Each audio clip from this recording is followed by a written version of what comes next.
사도행전 28장 23절에서 26절에 있는 말씀을 제가 봉독하겠습니다. 저희가 일자를 정하고 그에 의거하는 집에 많이 오니 바울이 아침부터 저녁까지 강론하여 하나님 나라를 증거하고 모세의 율법과 선지자의 말을 가지고 예수의 일로 권하더라.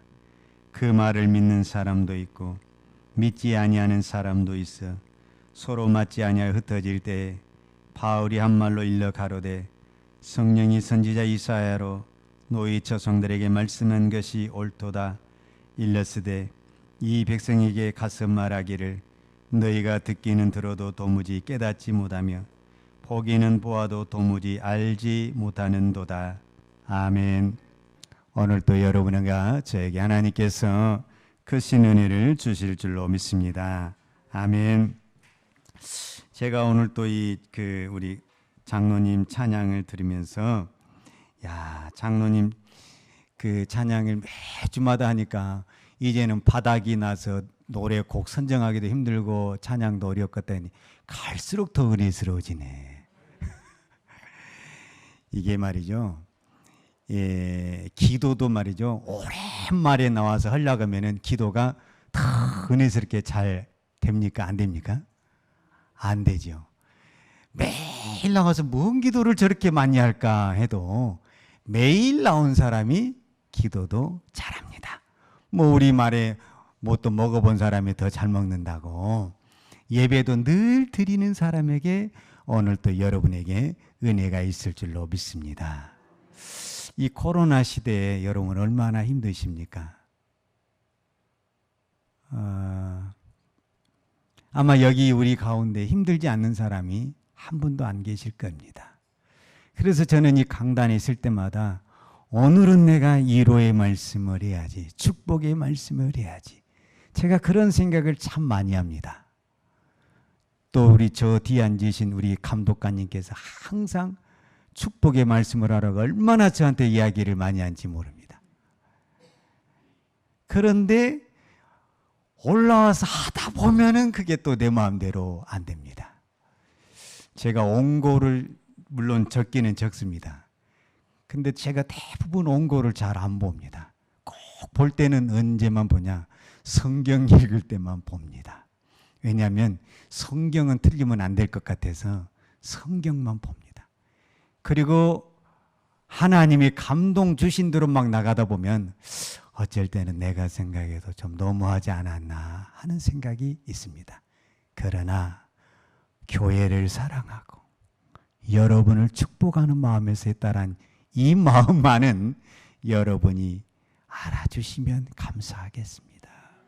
오늘도 여러분께 하나님이 제가 어떠한 말로 위로를 하겠습니까? 무슨 말로 제가 여러분에게 위로하고 힘을 주겠습니까? 하나님의 말씀이 여러분의 마음에 위로를 주고 하나님의 능력의 손이 여러분의 연약한 부분을 강하게 하시고 아픈 부분을 치료하시고 근심과 염려된 부분을 회복하는 능력의 말씀이 선포될 줄로 믿습니다. 지금 우리는 코로나 때문에 너나 나 다 힘들다고 그럽니다. 그런데 저는 이런 생각을 해봅니다. 우리가 코로나 있기 이전에 여러분 우리가 코로나 한 1, 2년밖에 안 되잖아요. 그러면 그 이전에는 우리가 힘든 일이 한 번도 없었고 날마다 좋은 일만 있었고 행복한 일이 있었냐? 그렇지 않습니다. 어떤 부분에서는 이보다 훨씬 더 힘든 일이 있었습니다. 내 생명이 왔다 갔다 하는 순간들이 있었고 내가 삶의 소망을 잃어버릴 때가 있었고 내가 몸이 아파서 완전히 이제는 이 죽음의 날짜를 받아놓을 것 같은 그런 시간들이 저와 여러분에게도 다 있었습니다. 어떤 부분에서는 이 코로나 그 아픈 것에 비교하면요 정말 아무것도 아닙니다. 이 병이 죽을 병도 아니고 이 병으로 인해서 내가 크게 위축된 것은 아닙니다. 단지 좀 불편하죠. 여러분 지금까지 우리는 이보다 더 어려운 환경 속에서도 하나님이 알고 모르게 우리를 도우시고 우리의 손발을 붙들어 주셔서 여기까지 온 줄로 믿습니다. 그 하나님이 나와 동행만 하시면 앞으로 우리가 이보다 더 않는 환경, 뭐 코로나 바이러스에 더 어떤 변이 바이러스가 나타나든지 꼭 코로나가 아니더라도 더 어떤 환경이 안 좋아질 수도 있는 거잖아요. 그러나 그 어떤 환경이 되든지 간에 하나님이 나와 동행하시면 그 모든 것은 하나님의 은혜로 이겨낼 줄로 믿습니다. 여러분, 저는 이 말씀을, 오늘 말씀을 보면서 이런 생각을 해봅니다.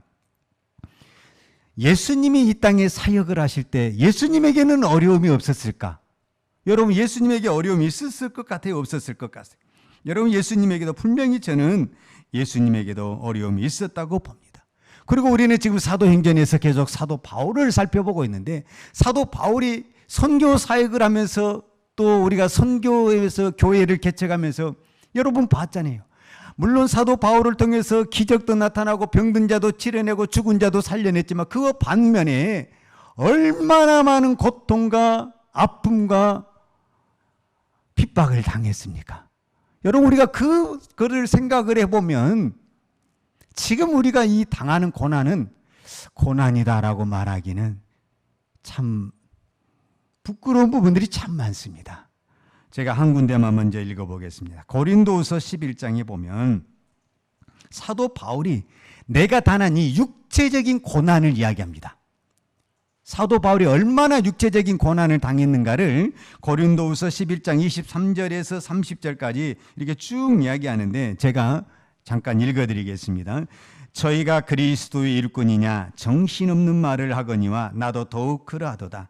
내가 수고를 넘치도록 하고 옥에 갇히기도 더 많이 하고 매도 수없이 맞고 여러 번 죽을 뻔하였으니 유대인에게 40에 하나 감한매를 5번 맞았으며 3번 태장으로 맞고 1번 돌로 맞고 3번 파선하는데 일죄를 기품해서 지냈으며 여러 번 여행의 강도의 위험과 동족의 위험과 이방의 위험과 시내의 위험과 광야의 위험과 바다의 위험과 거짓 형제 중의 위험과 또 수고하며 애쓰고 여러 번 자지 못하고 줄이며 목마르고 여러 번 굶고 춥고 헐벗었노라. 이게 사도 바울의 고난이었습니다. 그런데 나는 이것을 단 한 번도 힘들다고 생각하지 않았다. 지금 바울이 이야기한 것은 내가 이런 것들이 힘들다라고 이야기하는 게 그 의도가 아닙니다. 내가 진짜 힘든 것은 이제 뭐에 나와 있냐? 28절입니다. 28절 이에 이른 고사하고 이래 날마다 내 속에 눌리는 일이 있으니 곧 모든 교회를 위하여 염려하는 것이라. 이 교회가 누굽니까? 이 교회가 누구예요? 이 교회가 교회 성도죠. 교회 성도. 믿습니까? 사도 바울은 내가 육체적으로 그 어떤 고난을 당한 것보다 더 나를 힘들게 하는 것은 뭐냐면은 교인이다. 교인. 교인들이 하나님의 말씀으로 세워지지 못한 것, 그렇게 그들에게 복음을 전했고 그들을 위해서 기도했는데 믿음으로 바로 서지 못하는 것, 그것을 볼 때가 내가 가장 힘들었다. 믿습니까? 나는 여러분들도 동일한 마음이라고 생각을 합니다. 여러분들이 직장에서 어떤 수모를 당하고 내가 이 추위에 이 더위 어떤 고생을 하며 일을 하더라도 야간 작업을 하며 철하며 일을 한다 할지라도 그것은 내가 얼마든지 감당할 수 있다. 그러나 나를 진짜 힘드는 것은 내 자식이다. 내 자식.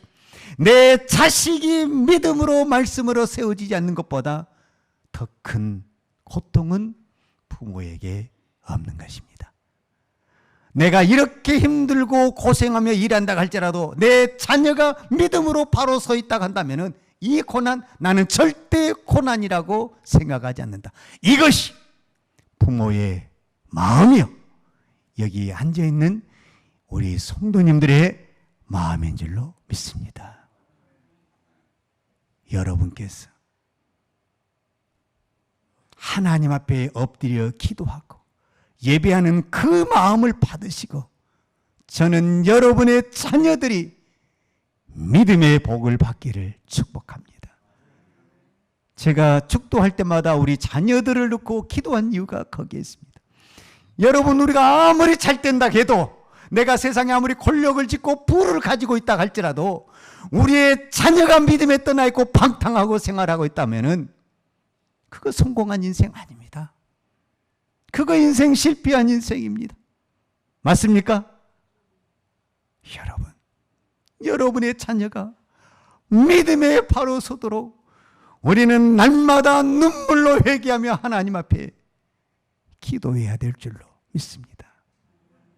그것이 하나님이 나에게 주신 가장 큰 축복입니다. 여러분, 내가 이 세상에 무엇을 해서 부귀영화를 누리겠습니까? 이제 우리 나이 됐으면 자녀를 통해서 우리가 영광을 받아야 되고, 자녀를 통해서 우리가 높임을 받아야 그것이 진정한 축복이 될 줄로 믿습니다. 여러분, 예수님도 이 땅에 오셔서 얼마나 고난이 많았습니까? 물론 예수님은 하나님으로서 얼마나 기적을 많이 베풀었습니까? 우리가 잘 아는 대로 오병의 이 기적, 이거는 상상을 못하는 일이죠. 물 위로 걸어가신 예수님, 죽은 자를 살리시는 예수님, 이 사복음서에 보면은 예수님의 기적은 말로 표현할 수 없이 많죠. 성경에 기록된 것만 이 정도인데 기록되지 않는 것이 얼마나 더 많겠습니까? 저는 기록되지 않는 성경에 그 예수님의 기적이 훨씬 더 많이 있다고 봅니다. 그럼에도 불구하고 예수님은 늘 바리새인과 서기관들에게 조롱을 받고 비난을 받고 결국은 그들에 의해서 십자가에 못 박혀 죽으셨습니다. 예수님이 십자가에 못 박혀 죽은 것을 가지고 예수님이 내가 너무 고난이 힘들다 이렇게 말했을 것 같습니까? 저는 그렇게 생각하지 않습니다. 예수님의 마음도, 사도 바울의 마음도, 여러분의 부모의 마음도 동일하게 교인, 교회, 성도, 자식에게 있습니다.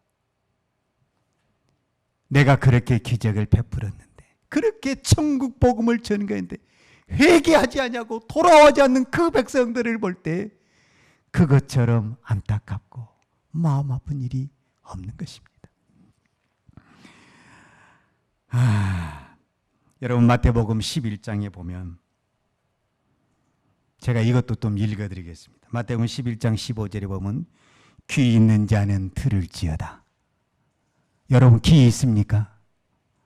예수님 시대에 사는 사람들은 귀가 없는 겁니까? 있는 겁니까? 귀가 있죠. 그런데 귀가 있는데도 어떤 사람은 말귀를 알아먹은 사람이 있고 어떤 사람은 전혀 말귀를 못 알아먹는 사람이 있어요. 그러면은 예수님이 오죽했으면 귀 있는 자는 들을지어다 이렇게 말을 하고 시작을 하겠냐 그 말이에요. 귀가 있는데 왜 귀 있는 자는 들으라냐면, 귀가 있는데도 못 듣는다. 그러면 귀가 있는데도, 눈이 있어도 보지를 못하고 귀가 있어도 듣지를 못하면 이것이 바로 영적인 소경이 아니겠습니까? 마태복음 11장 15절에 귀 있는 자는 들을지어다. 내가 이 세대를 무엇으로 비유할꼬? 아이들이 장터에 앉아 제 동물을 불러 가로되 우리가 너희를 향하여 피리를 불어도 너희가 춤추지 않고 우리가 애고가해도 너희가 가슴을 치지 아니하였다함과 같으니라. 자, 여기까지만. 이 말은 무슨 말이냐면, 여러분, 예수님이 피리를 불면은 어떻게 해야 돼요? 춤을 춰야지요. 예수님이 오늘 성경이 말하고 피리를 불어도 춤을 추지 않고, 예수님이 통곡하고 울어도 같이 가슴을 치며 우는 사람이 없다. 그 말은 무슨 말이냐면, 너 떠들어라. 너는 나하고 상관이 없다. 지금 우리의 신앙이 그렇다고. 신앙은 반응이야. 반응. 하나님의 말씀을 들었으면, 피리가 불렀으면 춤을 춰야 되고, 하나님의 말씀을 들었으면 삶이 바뀌어야 되고 변화가 돼야 되는데, 너 떠들어라. 나는 내가 방법대로 간다. 지금 이거를 주님이 가장 마음 아프게 지적하고 있는 겁니다. 그런데 지금 이 시대에 교회가 얼마나 많고 이 땅에 얼마나 성도들이 많은데 피리를 벌어도 춤을 추지 않냐고 통곡을 해도 울지를 않는 이 시대의 교인, 그게 누구냐? 바로 우리라는 겁니다. 다른 사람 생각하면 안 됩니다. 여러분, 하나님의 말씀을 듣고 여러분이 어떻게 지금 반응을 하고 있습니까? 여러분이 지금 신앙생활 20년, 30년, 50년 했다고 자랑을 하는데 50년 전에 예수를 만난 그때의 내 신앙과 50년 이후의 내 신앙이 뭐가 달라졌어요? 뭐가? 믿음이 달라졌어요? 기도 생활이 달라졌어요? 예배가 달라졌어요? 더 좋아졌어요? 더 나빠졌어요? 앞으로는 더 좋아질 것 같아요? 안 좋아질 것 같아요? 지금 이 코로나로 인해서 우리 예배가 어떻게 지금 무너져가고 있고 우리의 믿음이 어떻게 흔들리고 있는가 여러분 또 눈 똑똑히 보고 계시잖아요.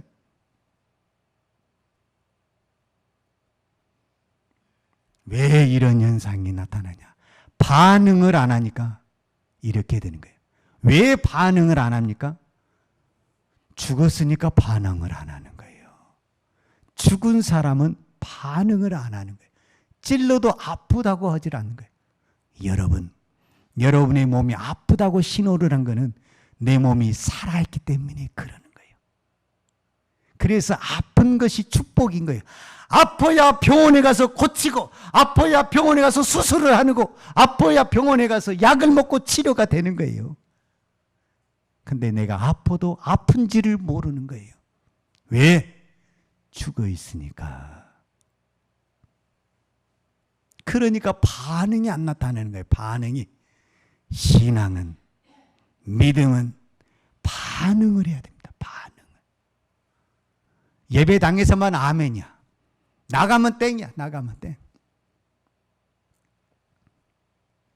제가 이것을 보고 성경 전체를 보면서 어떤 생각이 들었냐면 사실 제가 지금 새벽마다 출애굽기 말씀을 묵상하는데 참 출애굽기 말씀이 어렵기도 하지만 율법이고 법이기 때문에 사실은 무서운 말씀이 많아요. 사실은 저도 그 말씀을 선포할 때마다 때로는 야 이렇게 강하게 이야기해도 되나 그런 생각이 들어요. 혹시 여러분 오늘 새벽 예배 말씀 들으셨어요? 제가 다 카톡으로 보내줬는데 여러분 누가 금신상을 만들었어요? 누가? 저 세상의 사람들이 금신상을 만들었어요? 아니라니까. 하나님을 믿는 사람들이 금신상을 만든 거예요. 그러니까 내 안에 나도 모르는 가짜 신이 있는 거예요. 근데 우리는 그거를 진짜 신으로 생각하고 나는 하나님을 잘 믿는다고 착각을 하는 거예요. 그때 하나님이 이 백성에 대해서 평가를 할 때 뭐라고 평가를 하냐면 이 백성은 목이 곧은 백성이다. 이렇게 평가를 해요. 이 목이 곧은 백성이다라는 이 평가의 말은 출애굽기 3장에서 11장 쭉 나오면 그 이제 모세 10가지 기적이 나오는데 그 기적에서 어떤 단어가 같냐면은 바로가 마음이 강팍하여 여호와의 말씀을 듣지 아니하더라. 이 말과 그러니까 바로에게 썼던 이 말, 바로의 마음이 강팍하여 여호와의 말씀을 듣지 아니하더라. 이 말과 이 백성은 목이 굳은 백성이라 이 말이 같은 의미를 가지고 있어요. 그러니까 여러분 바로는 애굽에 있는 게 아니라 저 세상에 있는 게 아니라 내가 바로라니까. 왜 내가 바로냐? 하나님의 말씀을 여호와의 말씀을 듣지 않냐면 내가 바로가 되는 거예요. 자, 오늘 성경에 제가 왜 여기까지 왔냐면 제가 되도록이면 이제는 설교가 자꾸 길어졌어서 12시간에 마치려고 여기서 다시 왔어요. 오늘 본문을 보겠어요. 오늘 본문 23절, 24절 띄워주세요. 여러분 성경 다 보시고 성경도 오늘 안 가져오신 분도 있으니까 오늘 본문이니까 성경책 다 피시고 여러분은 성경책 보고 읽으시고 성경책 없으신 분 여기 앞에 있는 글자를 보고 다 같이 23절, 24절 한 목소리 읽겠습니다. 시작.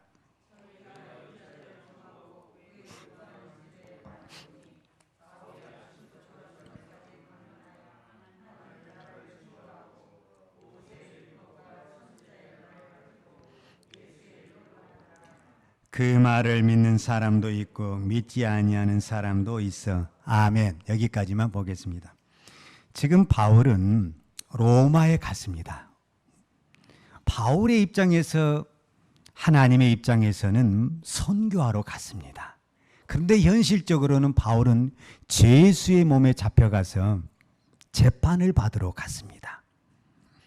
자, 그 부분을 우리가 어떻게 이해를 하셔야 되냐면, 이제 우리가 다음 주에 이 말씀을 제가 보겠는데 28장 30절에 보면 바울이 온 이태를 자기 셋집에 유하며 이렇게 나와 있거든요. 여기서 이태란 이 말은 무슨 말이냐면 2년을, 그 말이에요. 2년을. 그 다음에 셋집에 유하며 그랬잖아요. 여러분, 우리가 셋방이라고 그러잖아요. 셋방. 우리가 셋집 산다고 그러잖아요. 그 말은 무슨 말이냐면 내가 남의 집인데 내가 세를 주고 그 집을 빌려서 쓰는 집을 우리가 셋방, 셋집이라고 그러잖아요. 그러면 지금 바울이 셋집에서 산다라는 것은 뭐냐면은, 이때 당시 로마의 법은 약간 좀 달라요. 지금 법하고. 그게 뭐냐면은, 이제 바울은 로마의 재판을 받으러 갔는데 황제가 불러야만이 재판을 받으러 가는 거예요. 그러면 이 사람은 어디에 있냐면 로마 감옥에 있는 것이 아니라 본인이 방을 얻어요. 내가 그 본인이 방을 얻은 다음에 내가 그 월세를 주고 가면서 나를 재판장에 불러주고 재판이 판결이 날 때까지 거기서 내가 사는데, 누가 여기 집을 지키냐면 로마 군사가 와서 바울의 손하고 이 군사의 손하고 우리로 말하면 쇠고랑을 채워요. 그래서 이 로마의 군사가 이 바울을, 이 죄수를 24시간 지키는 거예요. 그러니까 이 바울은 조금은 이 집 안에서는 자유가 있는데 집 밖으로는 나갈 수가 없는 거예요. 이 생활을 몇 년을 했다? 2년을 했다니. 2년을. 그 2년 동안에 있는 이 과정 속에서 누가 그러니까 하나님의 선교 방법이 참 희한한데, 바울이 1차, 2차, 3차 이 선교 사역은 어떤 방법이냐면 바울이 교회를 찾아가는 거예요. 성도를 찾아가고 지역을 찾아가서 그곳에 복음을 전하고 그곳에 교회를 세우고 그곳에서 하나님의 나라를 증거하는 거예요. 그런데 로마로 와가지고는 하나님의 선교 방법을 확 바꿔버렸어요. 어떻게 바꿔버렸냐면은 이 셋집에다 바울을 딱 묶어놓고 이 예수를 믿는 이 유대인들을 계속 우리로 말하면 면회를 시키는 거예요. 면회를. 그래서 오는 사람들에게 바울은 밖으로 나가지는 못하니까 오는 사람들에게 계속 무엇을 전한다? 모세의 율법과 선지자에 대해서 오늘 우리로 말하면 복음을 전했다. 믿습니까? 복음을 전한 거예요. 그러니까 우리가 봤을 때 여기는 셋집이지만 바울과 하나님 편에 봤을 때 이거는 뭐죠? 교회지, 교회. 교회가 뭐예요? 하나님께 기도하고 찬송하고 말씀을 선포하면 거기가 교회지. 거기가 감옥이라 할지라도 거기서 찬송하고 예배하면 거기가 교회지요. 할렐루야. 나는 여러분의 가정이 교회가 되기를 축복합니다. 너무 아멘을 잘하니까 내가 겁이 나네. 여러분 집이 교회가 되려면 이제 내일부터 가서 찬송도 부르고 기도도 하고 예배를 드려야 되는데 그걸 알고 아멘을 하시는지 그냥 무조건 아멘만 하시는 건지. 저도 목사지만 집에서 가정 예배 못 드려요. 내가 새벽에 왔다가 저녁에 가잖아요. 예배를 드릴 수가 없어요. 그래서 유일하게 토요일 날 내가 새벽 예배를 안 드리고 안 오잖아요, 교회. 그래서 토요일 날은 우리 가정 예배 드리는 시간. 일주일에 한 번 저도 예배를 드립니다, 집에서. 여러분 가정에 꼭 가정 예배를 드리시고 여러분이 여러분의 자녀를 축복하세요. 제가 목사니까 저도 가정 예배를 드리고 제가 가정 예배 끝날 때는 기도 안 합니다. 저는 바로 안수기도 합니다. 안수기도. 제 사모, 제 딸, 제 자녀들 한 명 한 명 제가 안수기도 합니다. 제 사모가 늘 이야기합니다. 교회 부흥시켜도 뭐하냐. 목사 가정 무너지면 꽝이다. 맞습니까? 우리 교회 아무리 부흥되면 뭐합니까? 내 가정이 무너지는데, 여러분이 교회에서 어떤 직분을 가지고 봉사할지라도 여러분의 가정이 깨지면 그게 무슨 의미가 있어요? 교회에서 내가 그 어떤 타이틀을 가지고 봉사한다 할지라도 그것이 무슨 의미가 있냐 그 말. 그래서 여러분의 가정이 교회가 되기를 축복합니다. 아멘을 너무 잘하시네 오늘. 할렐루야. 아멘 되는 대로 될 줄로 믿습니다. 할렐루야. 자, 그런데 오늘 성경에 보면 바울이 그 모인 유대인들이, 이 유대인들은 하나님을 믿는 사람입니까? 안 믿는 사람입니까? 믿는 사람이죠. 믿는 사람들인데 이 바울이 뭐라고 말하냐면 모세의 율법과 선지자의 말을, 그러면 모세가 말한 그 제사를 드렸던 그 제사장의 실제가 누구냐면 메시아잖아요. 메시아. 그리고 선지자가 말했던 그 메시아가 지금 바울이 말한 누구다라는 거예요. 예수 그리스도라는 거죠. 지금 예수 그리스도라는 것을 구약의 율법과 선지자의 말씀을 통해서 바울이 유대인들에게 전달했다라는 거예요.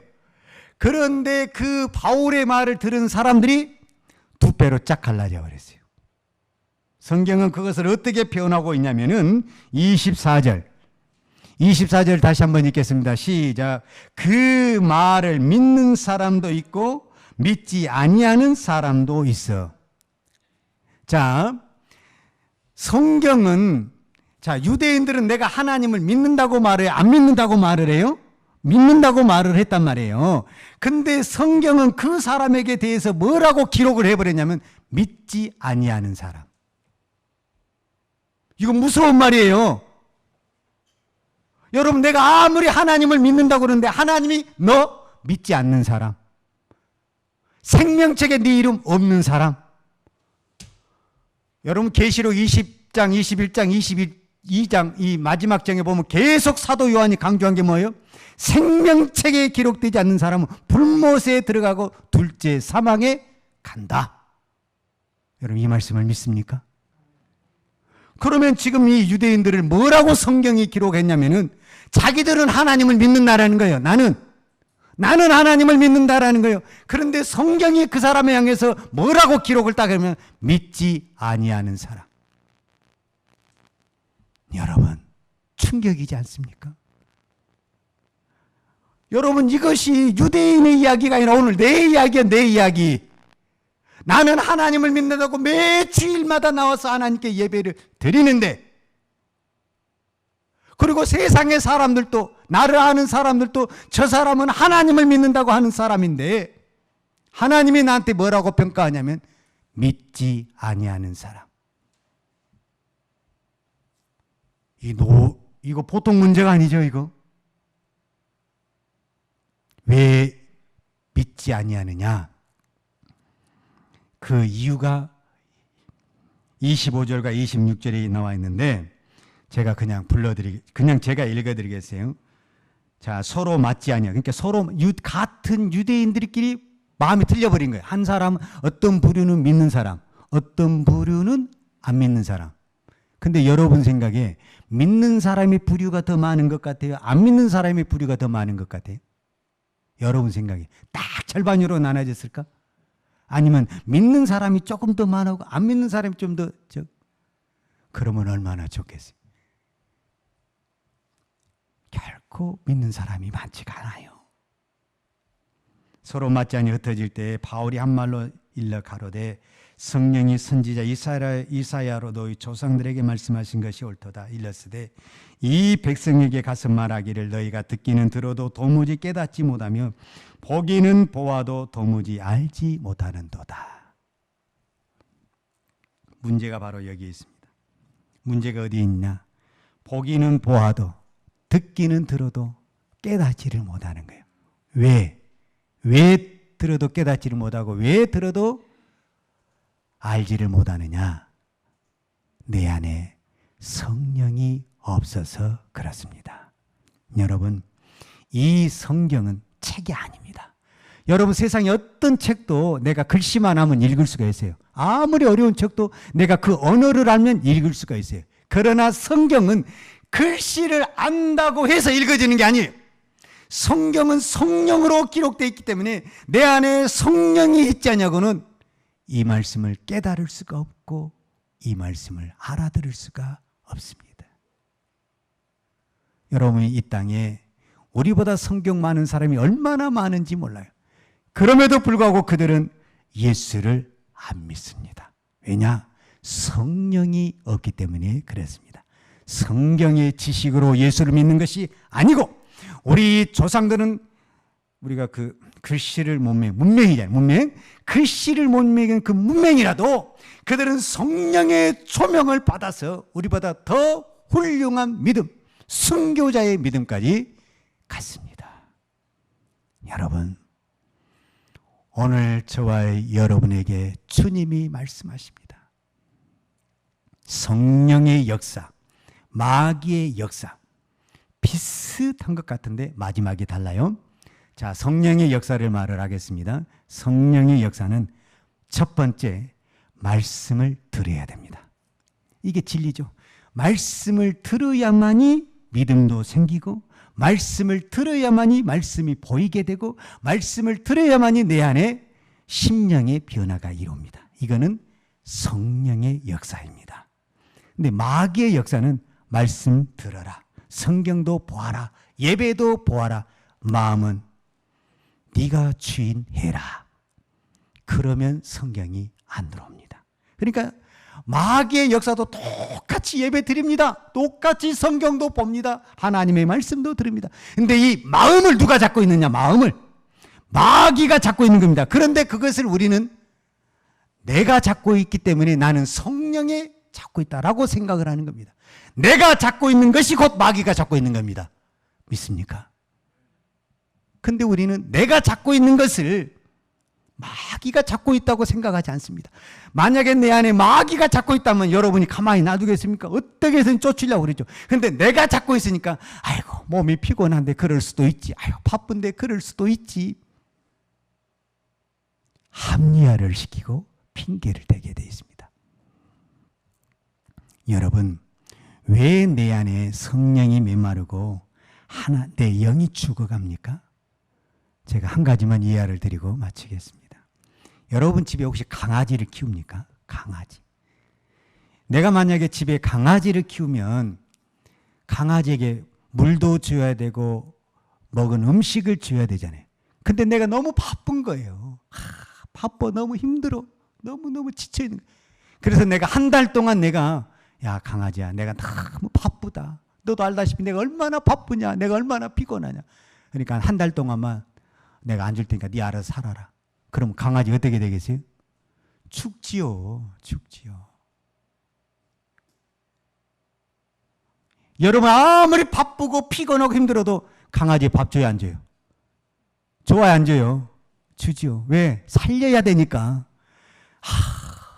나 너무 바빠서 기도할 시간이 없어요. 피곤해서 성경을 못 봐요. 여러분 바쁘도 강아지에게 밥을 주는 사람이, 그 강아지를 살리기 위해서 밥은 다 준 사람이 여러분의 가장 중요한 영혼을 살리기 위해서 어떻게 성경을 안 먹냐 그 말이에요. 성경을 어떻게 하나님 앞에 기도하지 않느냐 그 말이에요. 그리고 어떻게 내 영이 살아나기를 원하냐 그 말이에요. 어떻게 내 영이, 강아지도 밥 안 주면 죽어가는데 내 영이 하나님의 말씀을 안 먹고 어떻게 내 영이 살아나냐 그 말이에요. 어떻게 영이. 여러분 핑계하지 마세요. 바빠도 이 코로나 시기에도 여러분 할 것 다 하잖아요. 할 것 다 해. 예배만 안 하고 다 하잖아요. 예배만 안 하고. 하나님이 어찌 그 마음을 모르겠어요. 이 무식한 이 목사도 다 눈에 보이는데 전능하신 하나님의 눈에 어떻게 그게 안 보이고 핑계대고 넘어갈 수 있겠냐 그 말이에요. 회개합시다. 기도하겠습니다. 하나님 아버지, 이 시간 우리의 눈을 떠주시옵소서. 우리의 길을 열어 주옵소서. 우리의 마음을 성령이 붙잡게 하여 주옵소서. 우리가 마귀에 잡혀 있음에도 불구하고 마귀에 잡혀 있는지도 모르고 내 영이 죽어 있음에도 불구하고 죽어 있는지도 모르는 이 어리석은 인간 되지 않도록 주여 우리의 영혼을 살려 주옵소서. 하나님의 말씀 보혈의 피만이 내 영을 살려낼 줄로 믿습니다. 아무리 힘들고 피곤해도 하나님의 말씀을 붙들고 날마다 주님 앞에 부르짖는 주의 거룩한 성도들 되게 하여 주옵소서. 예수님의 이름으로 기도하였습니다. 아멘. 지금은 나 같은 죄인을 위하여 십자가에 돌아가신 우리 주 예수 그리스도의 은혜와 독생자를 보내주신 아버지 하나님의 무한하신 사랑과 성령님의 교통하심과 충만하신 은혜가 오늘 또 날마다 하나님 앞에 엎드리며 하나님의 말씀을 듣고 하나님의 말씀에 순종하며 헌신하기를 원하는 사랑하는 주의 종들 머리머리 예와 특별히 이 나라의 민족과 한국 교회에 온 열방에 나가서 하나님의 복음을 증거하는 선교사님들 머리머리 예와 사랑하는 주의 자녀들 머리머리 예 이제로부터 영원토록 함께 있을지어다. 아멘.